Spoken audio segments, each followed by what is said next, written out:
Force me to deploy, I'll kill your career. Let's go back a few years. I was a combat engineer platoon sergeant. We had recently gotten a new company commander who thought his shit didn't stink.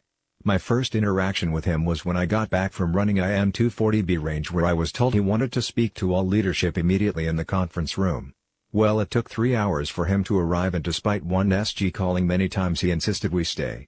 The entire meeting was him bragging about himself and saying that he was trying to get the company slotted for a deployment to the Middle East, as well as how excited he was to go. I spoke up and basically said he's a dumbass, but with more words, which ended the meeting, which got me a stern talking to and thinly veiled threats. This captain had been in for 15 years and never once been deployed. That takes effort and a lot of figurative dick sucking. He only wanted to go now because he was up for major. It turned out brigade had a mission and asked for volunteers. Captain Dipshit volunteered me to go despite knowing I had gotten married a week earlier. I made it very clear I did not want to go to the higher-ups. I was told it was between myself and the captain. Well, a month out, my sister-in-law committed suicide immediately after she miscarried at 33 weeks. Found them both in the basement of their house. Well, Captain Dipshit didn't care, no leave, and I was still to leave about a week after the funeral. Fuck him. I walked in to talk to the command sergeant major and was immediately dropped from the deployment. But the captain was so far up the battalion commander's ass that nothing happened to him. After about 8 months later, Captain Dipshit got his wish. Headquarters platoon and one other was slotted to deploy. Of course, because I had the most combat experience and most deployments in the platoon, he naturally decided that's why my platoon should go. Now, in order to deploy, you first have to go to a month-long field exercise where you are graded on performance. This generally applies to the higher levels of leadership. By this time I was just pissed. So I got my squad leaders together and improvised a few missions.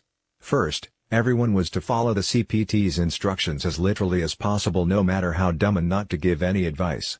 This led us to getting absolutely destroyed in training, which was glorious. Secondly, and most importantly, was the psychological aspect. So, this dipshit commander would go to bed nightly at 9 o'clock no matter what. In the deserts of California you can find all sorts of creepy crawlies to slip in a sleeping bag while sprinkling juice on his uniform.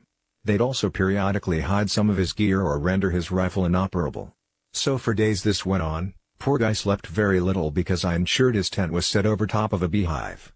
These bees hated any vibration and loved juice. The dumbass never realized why he was constantly getting stung. As we were to be falling under a new brigade, I had to go meet the higher-ups, and wouldn't you know it, the colonel we were set to fall under turned out had been my first company commander, who I got along great with. I pulled him aside and called up my squad leaders, where we basically told him Captain Dipshit was going to get someone killed, pointed out his erratic behavior and the overall poor performance. Needless to say, he was quickly relieved of command, career killer, and sent back to work in an office where he belonged. As for myself and my platoon, I still didn't want to go, but the new company commander was my old platoon leader for my second deployment, plus I couldn't let my guys go without me.